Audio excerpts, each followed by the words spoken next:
Muy bien.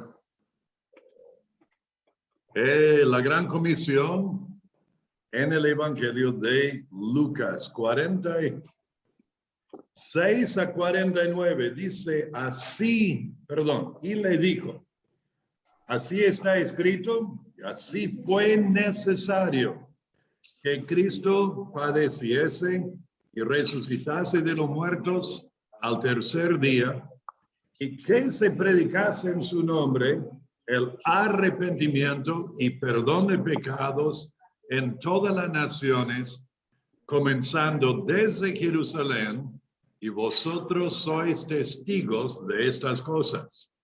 He aquí, yo enviaré la promesa de mi Padre sobre vosotros, pero quedaos vosotros en la ciudad de Jerusalén hasta que seáis investidos del poder desde lo alto. Primero, la persona del mensaje, verso 46. Fue necesario que el Cristo, el Mesías, padeciese, estos son sus padecimientos,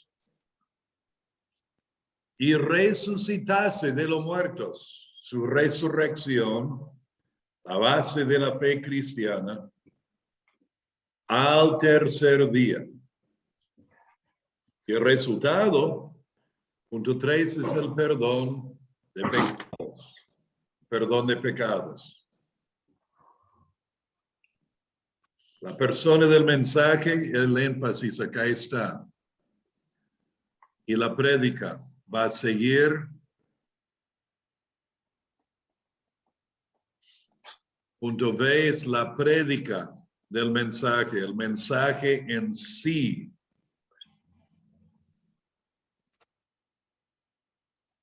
Y que se predicase. Pare de sufrir. No, lo leí mal. Y que se predicase. Cristo sana y salva. Que se predicase. Vení y aprenderás a recibir las bendiciones de Dios. Eso estaba en un cartel acá en la vía y la ruta varios años atrás. Que se predicase en su nombre. Esto es la persona del mensaje. Número 1, hay que predicar o pregonar la persona del mensaje, Jesucristo.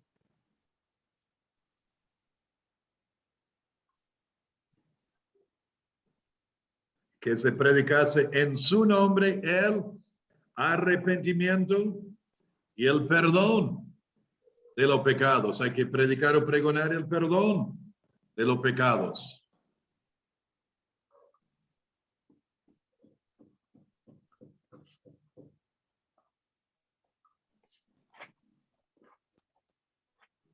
Y hay que predicar o pregonar el arrepentimiento. El arrepentimiento.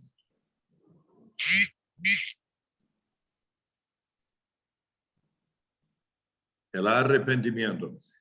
El término arrepentimiento en el Nuevo Testamento, metanoia, literalmente la idea de un cambio en la forma de pensar, o la manera de pensar. Y esto es el cambio de la mente o la manera de pensar con referencia a Dios, a uno mismo y al pecado. A Dios y uno mismo y el pecado. Antes de conocer a Cristo, la manera de pensar en cuanto a Dios, por lo general, es que no tiene mucho que ver conmigo. Uno lo ignora. En cuanto a uno mismo, la manera de pensar es que yo soy el más importante. Soy un regalo a todos. Soy el mejor. O puede ser, soy una porquería basura, según la estima que uno tiene para sí mismo. Y en cuanto al pecado, por lo general, la manera de pensar es que el pecado es algo que me encanta, lo que me gusta. ¿Ok? Cambio en la forma de pensar ocurre cuando uno, escuchando el Evangelio, reconociendo quién es Dios, de repente se da cuenta, Dios tiene mucho que ver conmigo, es mi juez.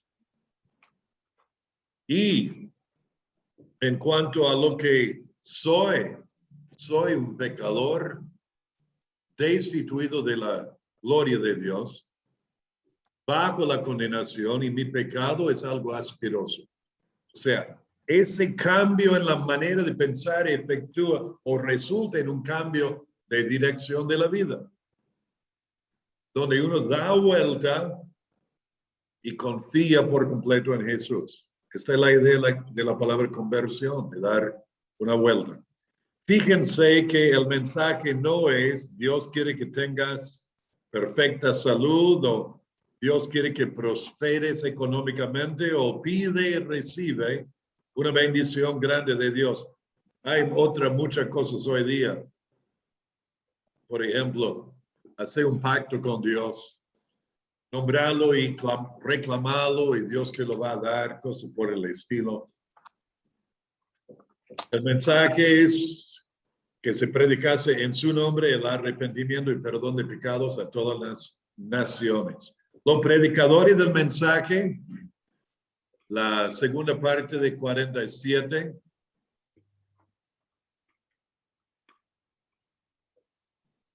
verso 48, vosotros sois testigos de estas cosas.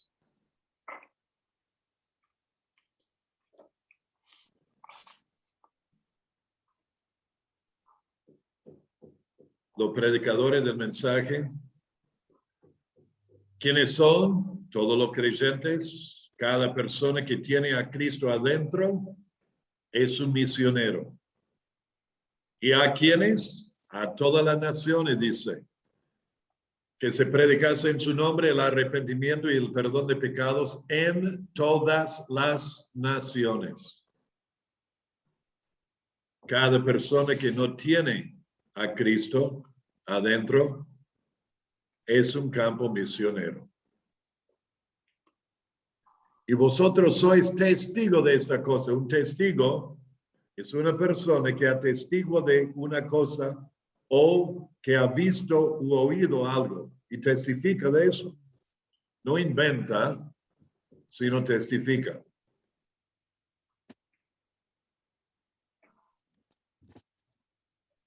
Somos los predicadores del mensaje. Y tenemos la promesa, punto D, la promesa del mensaje. Verso 49, he aquí yo enviaré la promesa de mi Padre sobre vosotros. La promesa de mi Padre, ¿qué es? ¿Qué piensan? El Espíritu Santo. El Espíritu Santo.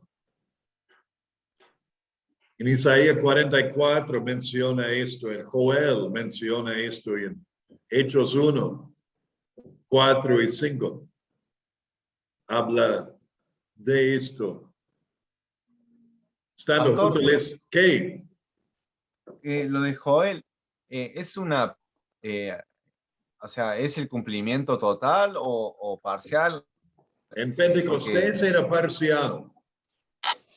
Pero la idea del Espíritu Santo viniendo sobre la gente es lo que fue la promesa a que estaba apuntando Pedro en la prédica del día de Pentecostés. Pero había otras señales que no se cumplieron en ese día. Las señales en los cielos, Sí, por por eso. ejemplo. Dice, estando juntos, Hechos 1:4, le mandó que no se fueran de Jerusalén, sino que esperasen la promesa del Padre, la cual eso dijo, oíste de mí. Porque Juan ciertamente bautizó con agua, mas vosotros seréis bautizados con el Espíritu Santo dentro de no muchos días. Y eso fue lo que ocurrió en el día de Pentecostés.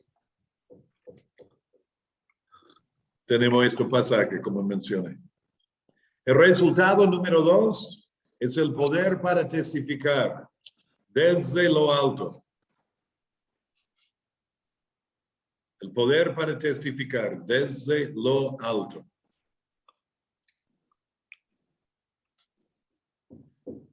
Los discípulos no podían hacer la obra de evangelización con sus propias fuerzas, pero tenían que esperar la venida del Espíritu Santo.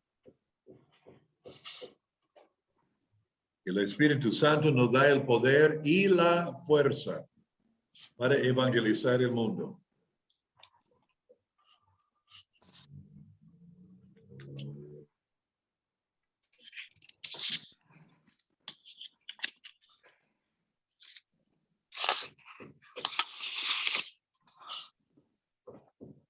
Muy bien.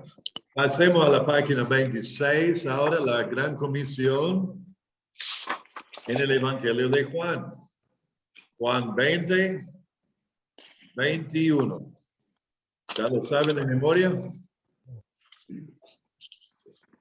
Entonces, Jesús le dijo otra vez, paz a vosotros, como me envió el Padre, así también yo os envío. Como me envió el Padre, así también yo os envío. El énfasis en Juan 20, 21 está en el enviador, Jesucristo mismo.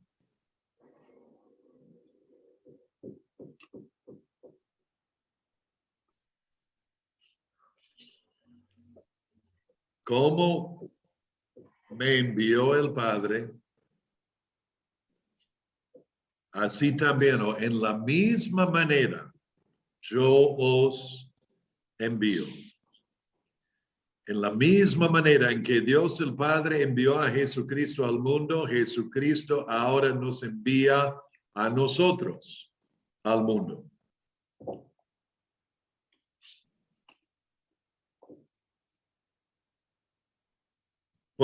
Tenemos en el cuadro, Dios Padre envió a Jesucristo a salvar a los pecadores. Y Jesucristo envía a ti y a mí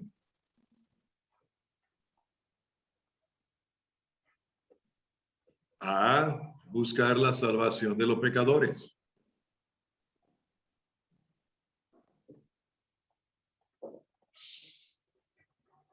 No tenemos que preguntarnos si Dios quiere que llevemos el evangelio a los que no son salvos.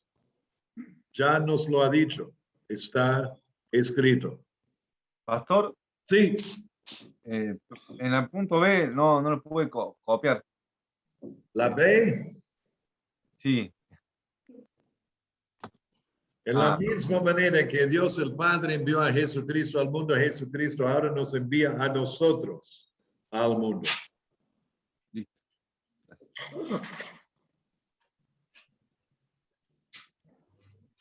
Okay. Are you Sí. now?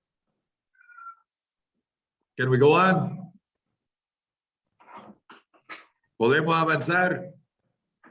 Yes. Yes. Hello, that's good. Okay, y luego el gráfico.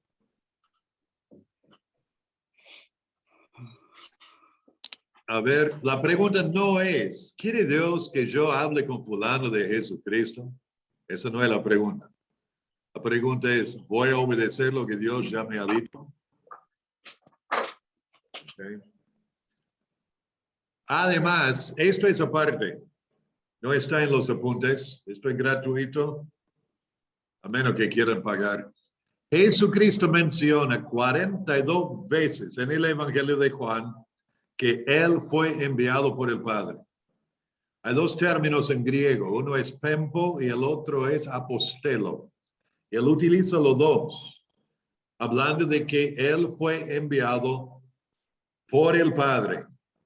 Y al examinar las 42 veces, vemos que lo que el Padre envió a Jesús a hacer es lo que Jesús nos envía también a hacer. Otra vez esto pasó. Entonces, le digo esto, les animo a, si quieren les puedo dar la lista de los textos después. Estaré bueno. El estudio en sí es fascinante porque cuando dice Jesucristo, como me envió el Padre, así también yo os envío. Entonces, ok, específicamente que, y Cristo lo dice, ok, y lo que sobresale es la salvación de los pecadores, pero también menciona que no vino para hablar su palabra, sino las palabras del que le envió. No vino para hacer su voluntad, sino la voluntad del que le envió. Vino para dar gloria al que le envió y para agradarle a aquel que le envió. Entonces después le mando las 42. Manden un mensaje al grupo después de todo para que me acuerde, porque si lo mandan ahora se va a perder en la lista. Vamos a la gran comisión en el libro de los Hechos. Otra vez las cosas salieron medio raritos aquí. Hechos 1:8, que dice, y recibiréis poder cuando haya venido sobre vosotros el Espíritu Santo, y me seréis testigos en toda Judea. ¿Qué es el primero? Judea, No, Jerusalén, Jerusalén. Y en toda Judea, Judea. Y en, Samaria, muy bien, y hasta lo Último de la- último de la tierra, ¿ok? Hechos 1:8.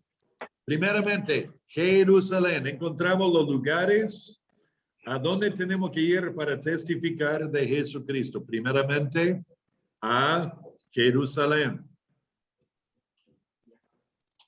Jerusalén. Los discípulos estaban en Jerusalén cuando Jesucristo les habló estas palabras. Por lo tanto, Jerusalén corresponde a mi barrio y ciudad. Jerusalén corresponde a mi barrio y ciudad. Anoten esto y voy a ir para atrás al gráfico. Jerusalén corresponde a mi barrio y ciudad. ¿Ya? Ok. Miremos el gráfico en la página. Nuestra Jerusalén, hermanos, ¿qué sería? En nuestro caso acá, Isidro Casanova. Varios de ustedes, Flores o Floresta. ¿Verdad?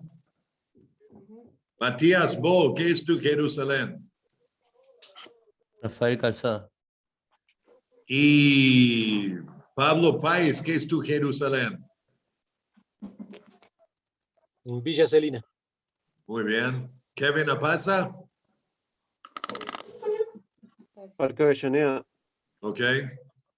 Diferentes lugares. Eso es nuestro Jerusalén. ¿Está?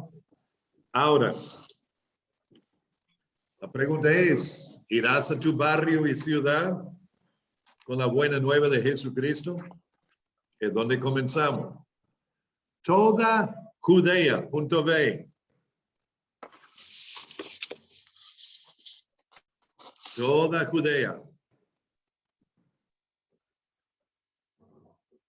Judea era la provincia de la cual Jerusalén fue la ciudad principal.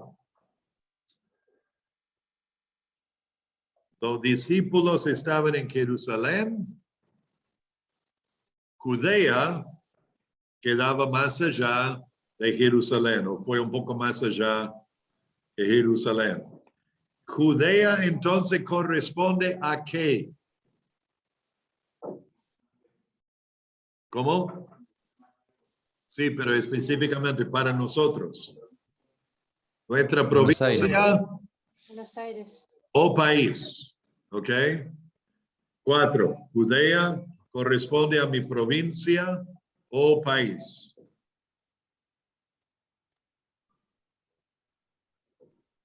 Corresponde a mi provincia o país.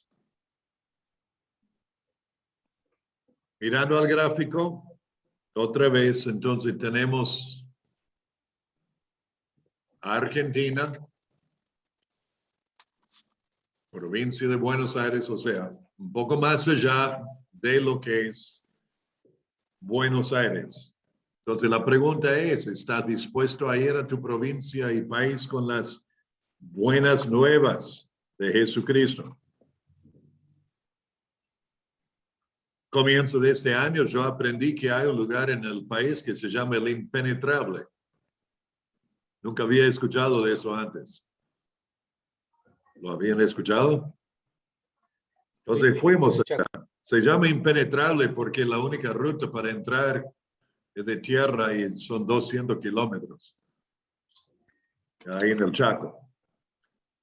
Y bastante feíta esa ruta también.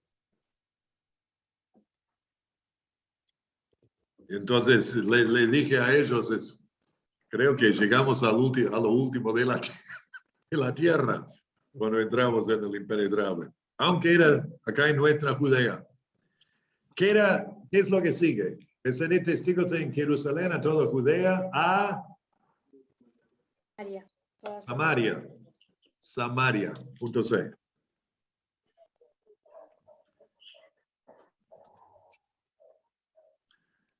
Samaria.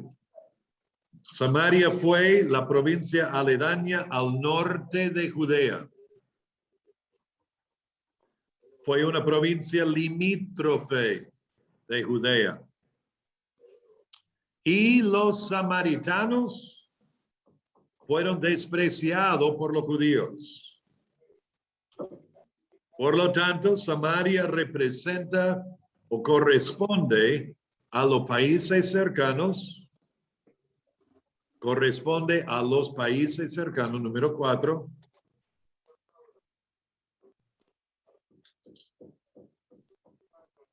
Samaria corresponde a los países cercanos y, como pueden ver, Chile, Uruguay, Paraguay, Brasil, Bolivia, sería nuestra Samaria. A ver, vamos a probar su conocimiento de geografía acá. ¿Qué es este país acá? Brasil. Brasil. Este aquí, Paraguay. Paraguay. Este, Paraguay. Uruguay. Uruguay. Este, Bolivia. Bolivia. Este, Chile. este, Perú. Perú. Perú. Este, Ecuador. Ecuador. Este, Venezuela. no. Venezuela. Colombia. Colombia. Este, Venezuela. Este, Surinam. Surinam. Esperamos. Vamos a votar. Este, Guyana. Y Guyana y Guyana Francesa. Guyana francés, ok. Ok. Venezuela, Colombia, Ecuador, Perú, Bolivia, Paraguay, Brasil, Uruguay, Chile y Argentina. Argentina. Muy bien. Continuamos. Samaria también, número 5, representa a las gentes despreciadas.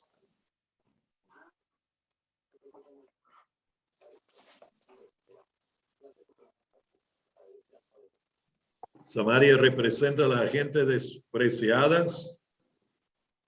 Entonces la pregunta es, ¿está dispuesto a ir a los países cercanos con las buenas nuevas de Jesucristo?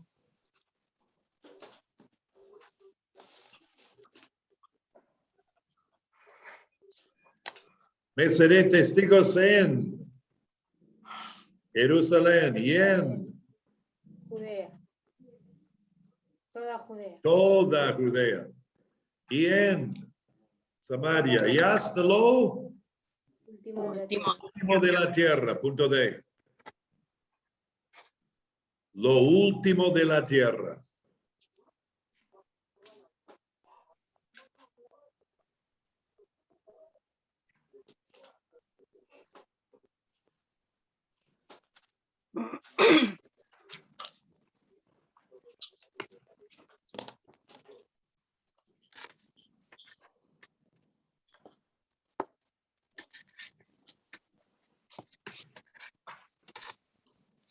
Más allá de Jerusalén, toda Judea y Samaria es el resto del mundo.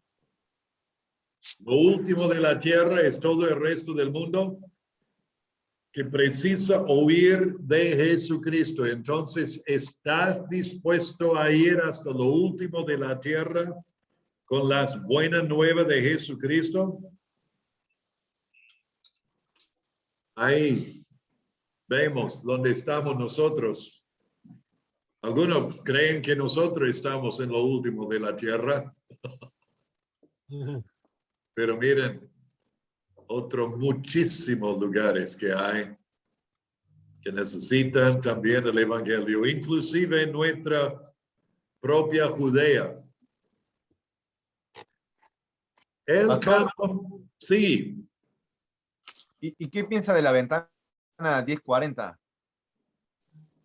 la ventana 1040 es una ventana entre las laterales 10 y 40, donde habita 40 o 50% de la población del mundo en esta zona que estoy indicando con la flecha.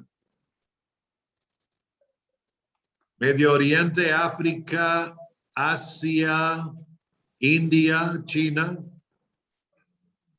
40 a 50% de la población del mundo en esta zona. Y la mayoría de esos son países cerrados al evangelio. O sea, si quisieras ir como misionero, no podrías ir declarándote ser misionero. Tendrías que ir ejerciendo otra profesión, otro trabajo, y luego buscando maneras de hacer discípulos. ¿Ok? Continuamos. Conclusión. El campo misionero comienza en tu barrio y se extiende hasta lo último de la tierra. ¿Quién irá para decir a la gente perdida en pecado que Jesucristo murió en la cruz por sus pecados? ¿Quién dirá al mundo incrédulo que hay salvación solamente en Jesucristo? ¿Quién mirará al mundo a través de los ojos compasivos de Jesús y ver al mundo perdido y condenado yendo a un infierno eterno? ¿Irás vos? Y espero que la respuesta de cada uno es que sí. Ok. Aquí. El uso, ahora vamos a ver, ¿dónde estamos? El uso del libro de los Hechos en misiones. Yo quiero ver esta página y la próxima. Y con esto vamos a parar esta noche. Después les voy a dar la prueba. Los que están estudiando el libro de los Hechos con el pastor Ben los jueves, creo que han visto parte de esto, o si esto, sí, creo que han visto parte de esto, pero Si es así, será de repaso. Pero es importante ver esto, porque el libro de los Hechos, en cierto sentido, es como un tipo de manual para la obra misionera. Tenemos que tener cuidado al interpretarlo, y por eso estas próximas 2 páginas, y luego en las páginas 30 vamos a ver claves para misiones en Hechos, 30 en adelante, y luego la estrategia misionera del apóstol Pablo en el libro de los Hechos. Por lo tanto, el enfoque de lo demás de esta clase, la que viene y la otra, será en el libro de los Hechos. ¿Tá? En la introducción, al estudiar el libro de los Hechos, nos es necesario hacer la pregunta siguiente. ¿Cómo pienso que la iglesia del siglo XXI debe usar los principios y patrones del libro de los Hechos? Por ahí dicen sus apuntes siglo XX. Agreguen la I, ya estamos en siglo XXI. Para contestar esta pregunta, hay que considerar primeramente la pregunta, ¿cómo podríamos decidir dónde poner un límite en nuestra aplicación de los patrones y modelos encontrados en Hechos al ministerio del día de hoy? O sea, el libro de los Hechos no es un libro didáctico. Quiere decir, no es un libro como epístolas o como sermones o enseñanzas de Jesús que enseñan directamente. Es un libro de, por la mayor parte, narrativa histórica. Como la gran parte del Antiguo Testamento y como la gran parte de los 4 evangelios. Narra la historia de lo que sucedió. Entonces, para ayudar, o sea, las 2 preguntas dependen la una de la otra. ¿Cómo podríamos decidir dónde poner un límite al ministerio de hoy? Y cómo pienso que la iglesia del siglo XXI debe usar los principios y patrones del libro de los Hechos. Las 2 preguntas dependen la una de la otra porque debemos saber cuáles son los límites en la aplicación de los modelos y patrones antes de usarlos. Para ayudar a contestar la pregunta, en cuanto a los límites, hay muchos principios de la lista siguiente que nos dan auxilio en este asunto. Y esta lista, como pueden ver al pie de la página, proviene del libro Cómo leer la Biblia para sacar el mejor provecho, y es del capítulo de Principio para interpretar narrativas, el capítulo 5. Los principios se aplican específicamente a la narrativa del Antiguo Testamento y lo podemos utilizar para interpretar correctamente también el libro de los Hechos. ¿Ok? Primeramente, principios para la interpretación de pasajes narrativas. Y luego en la página 29 veremos principios para la interpretación del libro de los Hechos. Principios. Primero, y estos son principios generales, tiene que ver con pasajes que narran historias de eventos que sucedieron. Por eso se llama narrativa histórica o historia narrativa. Lo mismo. Una narrativa, punto A, normalmente no enseña directamente una doctrina. Número A, o letra A, según como lo ves. Una narrativa normalmente no enseña directamente una doctrina.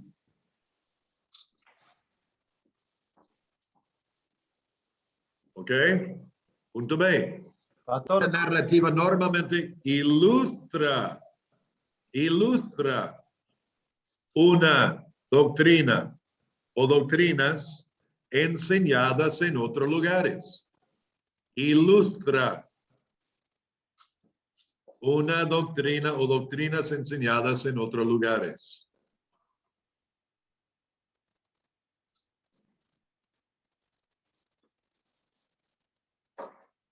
Una narrativa normalmente ilustra una doctrina o doctrinas enseñadas en otros lugares. Cuando digo ilustra, es como pinta un cuadro de lo que debería o no debería hacer según lo que fue dicho en un lugar didáctico. ¿Ok? Pastor, Sí.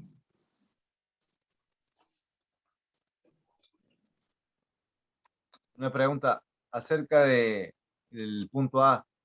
Si conoce un caso donde sí enseña directamente una doctrina o... Vamos a ver ejemplos en la próxima, pero veamos esto por ahora. Listo. ¿Ok? Porque cada uno, o sea, al ver el conjunto podemos ya comenzar a ver cómo se implementan estos principios al interpretar pasajes narrativos. Punto C. Las narrativas muestran lo que sucedió. No necesariamente lo que debería haber pasado.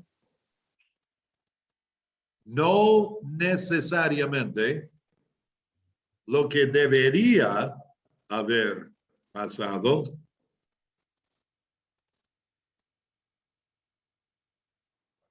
Ni lo que debería pasar en toda situación. Ni lo que debería pasar en toda situación. Por ende, no toda narrativa tiene una moraleja identificable. Aquí puedo tirar un ejemplo. Rahab, la ramera, Josué 2, mintió a los de la ciudad de Jericó, habiendo escondido a los hombres, los 2 espías, pero dijo a la gente de Jericó que ya se habían escapado cuando estaban arriba del techo de su casa. Luego expresó su fe en Dios y cuando Israel conquistó a Jericó, se cayeron los muros, ella fue salva y su familia. Por fe. Y si uno lee eso, uno llega a pensar y concluir, mira, está bien mentir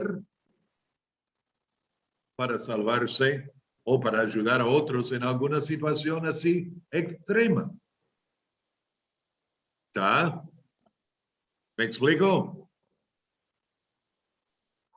Pero la Biblia dice claramente que es abominación a Dios la lengua mentirosa y la mentira. Hablar la verdad cada uno con su prójimo, desechando la mentira. Amén. ¿Ok? Entonces, no hay un moraleja al final de la historia diciendo, Rahab fue salvo por su fe en Dios, no porque mintió. No leemos eso. No estaba bien lo que hizo Rahab, pero igual Dios, por su fe que ella puso en él, ella fue salva. ¿Ah? No leemos eso. Punto D, lo que hacen las personas en una narrativa no es necesariamente lo que nosotros deberíamos hacer. Frecuentemente lo opuesto.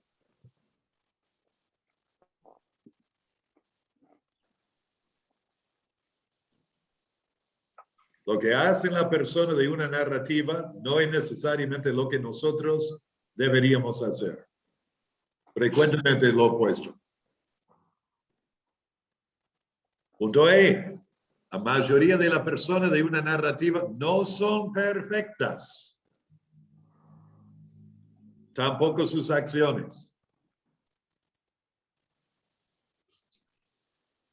La mayoría de las personas de una narrativa no son perfectas. Tampoco sus acciones. Decimos la mayoría porque en la narrativa que incluyen a Jesucristo, él sí era perfecto. ¿Ok?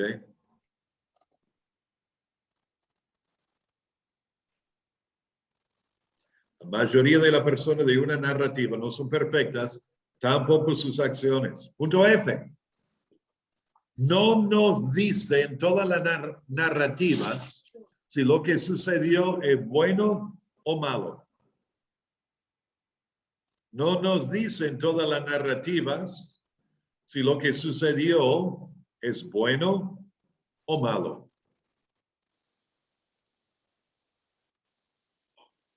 Dios espera que podamos discernir esto basado en lo que Él nos ha dicho directamente en otras porciones de las Escrituras. Otra vez el ejemplo de Rahab.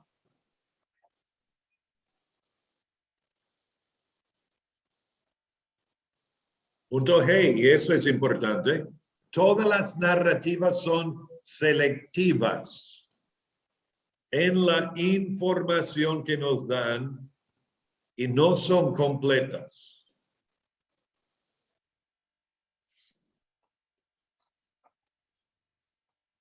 Todas las narrativas son selectivas en la información que nos dan y no son completas. No nos dan toda la información. Los detalles relevantes no nos están dados en todos los casos. ¿Cuántas veces uno termina con preguntas? Pero ¿por qué y qué significaba? Lo que está escrito es lo que Dios piensa ser suficiente para nosotros. Por eso está. H. La narrativa no están escritas para contestar todas nuestras preguntas teológicas. Las narrativas no están escritas para contestar todas nuestras preguntas teológicas.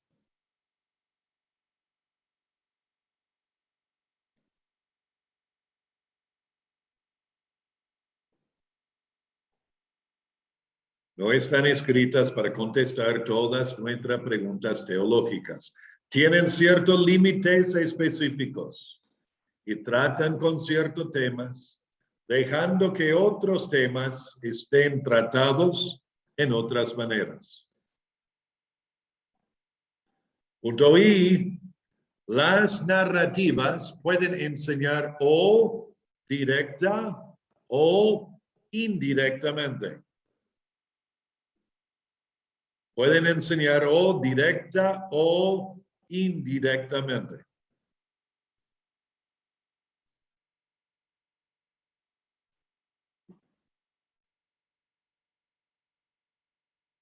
Las narrativas pueden enseñar o directa o indirectamente. Y último, esto es por ahí suma importancia. En el análisis final, Dios es el héroe de todas las narrativas bíblicas.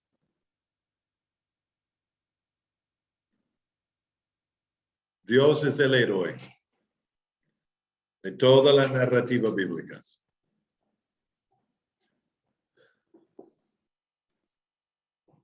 ¿Ok? Yes.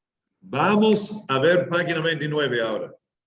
No hay tanto para escribir en esta, pero es importante. Son principios para la interpretación del libro de los Hechos, específicamente. Tenemos 3 acá. Primero, punto A. La repetición del modelo o patrón en las epístolas. Y ahora lo voy a explicar. Anoten. La repetición del modelo o patrón en las epístolas. O epistolas, si no ponen el acento ortográfico. La repetición del modelo o patrón en las epístolas.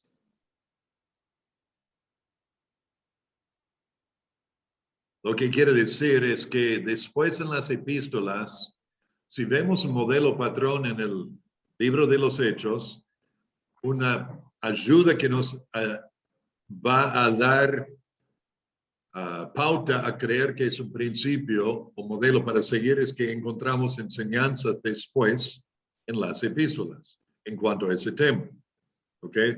Número 1, en cuanto a los modelos y patrones en el libro de los Hechos, es aconsejable y deseado encontrar en las secciones didácticas del Nuevo Testamento la repetición o la ampliación de dichos patrones.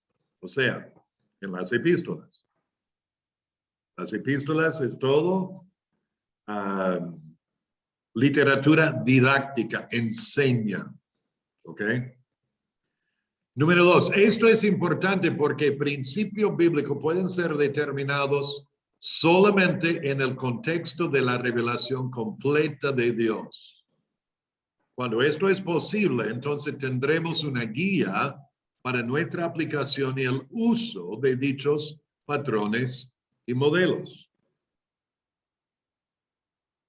Y número 3, pero hay muchos patrones y modelos que encontramos en Hechos que no se encuentran en las epístolas del Nuevo Testamento. Por lo tanto, nos es necesario examinar y hacer pregunta del texto para encontrar la enseñanza o el principio que brota del modelo o patrón. ¿Entienden este asunto? Sumeos. ¿Entienden este asunto? Sí. Los presenciales. Es deseable encontrar una enseñanza después que tiene que ver con el modelo o patrón que encontramos en el libro de los Hechos. O puede ser aún antes, por ejemplo, una enseñanza de Jesucristo o así algo didáctico en esa parte. Entonces, la repetición del modelo patrón en las epístolas. Punto B, la repetición del modelo patrón en el mismo libro de los Hechos. En el mismo libro de los Hechos.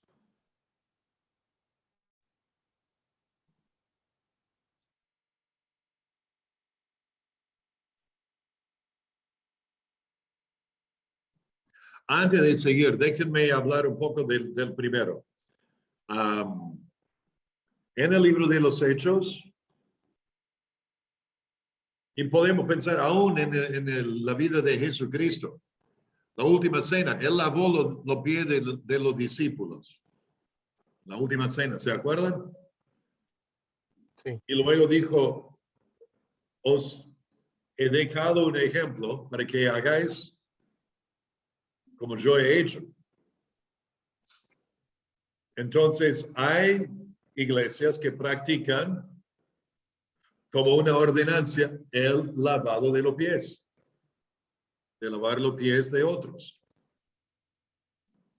Tema es, ¿pueden pensar en alguna enseñanza en cuanto a esto en las epístolas?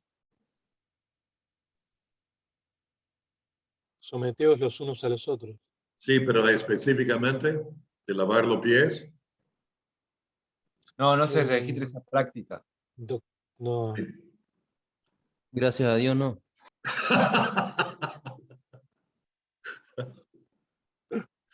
Sí, por un lado. El tema es que no fue algo instruido ni mandado después, como por ejemplo el bautismo o como la cena del Señor. claro. ¿Ok? Continuamos. La repetición del modelo patrón en el mismo libro de los Hechos. Hace falta ver, número 1, si la actividad era limitada a una o pocas situaciones o si era un modelo para todas las iglesias de aquel entonces y también para nosotros hoy en día. Hay que preguntar, número dos, hay que preguntar, ¿es normativo este modelo? O sea, ¿es esto lo que sucede en todas las situaciones o la mayoría de las situaciones? Número 3, por ejemplo, en Hechos capítulo 2 y 4, encontramos que los creyentes vendieron propiedades y tenían las cosas en común. ¿Es esta actividad un modelo que sirve como principio para la iglesia de hoy en día? Esto era una forma pura, casi de comunismo. Tenían todo en común. ¿Ok? Pero ¿Es esta actividad un modelo que sirve como principio para la iglesia de hoy en día? Al seguir buscando este modelo en el resto del libro, no encontramos que los creyentes siguieron esta práctica, ni la encontramos enseñada en las epístolas. Pero sí vemos que en otras ocasiones, durante la época del Nuevo Testamento, los creyentes hicieron ciertos sacrificios para ayudar a sus hermanos en Cristo. Por ejemplo, en Hechos 11, 27 a 30. En Antioquía levantaron ofrendas y lo enviaron por medio de Pablo y Bernabé a Jerusalén. Y encontramos la enseñanza de esto en las epístolas. 2 Corintios capítulo 7, 8 y 9, Gálatas 6, 10 y 1 de Juan 3, 17. O sea, de sacrificarse para ayudar a los hermanos en necesidad, sí. Gálatas 3, 6, 10. En cuanto, si es posible, no. Que hagamos bien a todos y mayormente a los de la familia de la fe. Familia de la fe. ¿Ok? Pero no nos manda a vender todo lo que tenemos y darlo. ¿Ok? Lo hicieron en esos primeros años allí en Jerusalén. Bernabé. ¿Cómo era su nombre? José. Hijo de consolación. José. De Chipre, y luego lo llaman Bernabé, hijo de consolación significaba. Entonces él hacía esto. Y la gente le admiraba, le estimaba por eso. Pero fue algo que brotó de él voluntariamente. No es que lo mandaron. Esa es la diferencia con el comunismo que fue practicado en la Unión Soviética, en Venezuela, en otros lados, que se llama socialismo, pero es comunismo. Es que el gobierno exija que sea así y nunca funciona. Hace varios años atrás estaba leyendo sobre la historia de los primeros años de los que llegaron a Norteamérica de Europa. En algunos casos practicaron o querían practicar el comunismo. Todos los campos pertenecen a todos, todos trabajan, todos cosechan la misma cantidad y todos tienen todo en común. Y después de un tiempo encontraron que la naturaleza humana no permite que eso funcione. Porque hay vagos que se aprovechan de lo que trabajan. ¿Ok? Y cuando todo pertenece a todos, no pertenece a nadie. Bueno, continuamos. Este tema, la repetición del modelo patrón en el mismo libro de los Hechos. ¿Entienden, sumeos, el concepto, el principio? Sí, perfecto. Sí. Ok. ¿Hay alguna pregunta? Pastor, ahí yo envié al grupo una imagen de un ejercicio que hicimos en la materia de Hechos, de ver las diferentes conversiones que hubo en el libro de Hechos y en cuántas se menciona en la palabra que creyeron, en cuántas se menciona que recibieron el Espíritu, en cuántas que fueron bautizados y en cuántas que hablaron en lenguas. Justamente que es esto bueno que estamos viendo, ¿no? Que no se trata de... Es selectiva la narrativa, digamos. Sí. No es que cada vez que menciona una cosa es normativa, digamos, ¿no? Uh-huh. Encontraron que fue normativa. Y en todas se repite que han creído, digamos. Ajá, sí. Y lo llamativo también lo de recibir el Espíritu. En muchos casos. En cuanto a hablar en lenguas, tenemos 3 ocasiones nomás. Hechos 2, Hechos 10, Cornelio, y Hechos 19, discípulo de Juan el Bautista. Puede ser que los samaritanos en Filipenses, en Hechos 8, con Felipe, pero no dice, solamente que era obvio que el Espíritu Santo descendió sobre ellos. Okay. Punto C. Debemos interpretar los eventos en la luz de lo que sucedía en la cultura de aquel entonces. Debemos interpretar los eventos en la luz de lo que sucedía en la cultura de aquel entonces.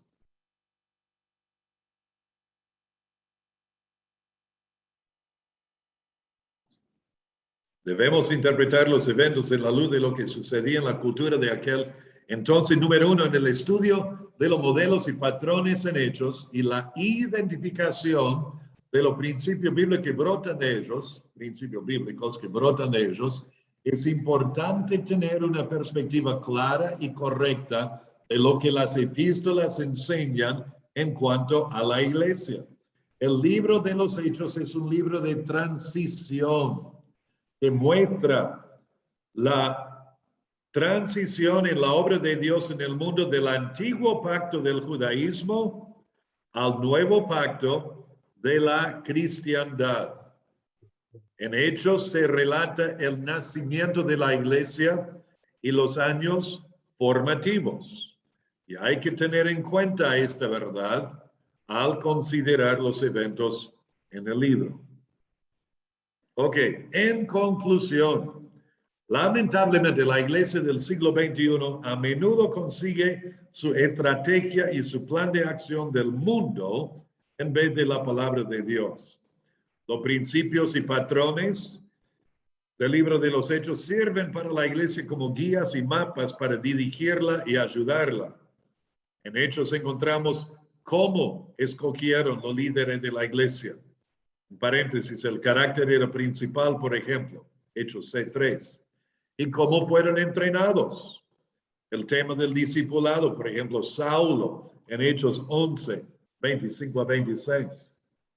Vemos los primeros institutos bíblicos, en paréntesis, ambulantes, capítulo 20, 2 a 4, o caseros, capítulo 18, 24 a 26. Y nos da a entender que la enseñanza y el entrenamiento era personal, doctrinal y práctico. Observamos que la fuente del poder de la iglesia no eran las estrategias ni la organización humanas, sino el Espíritu Santo. Y la oración de los creyentes, personal y corporalmente, fue una parte muy importante en sus vidas y el propósito principal de muchas de sus reuniones. La iglesia del siglo XXI debe prestar atención al libro de los Hechos para encontrar el poder y la estrategia que Dios tiene para ella. Muy bien.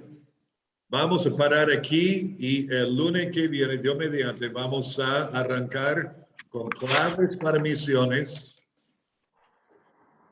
en Hechos y de allí iremos a la estrategia del apóstol Pablo, la estrategia misionera del apóstol Pablo, que serán los últimos 2 secciones de esta clase.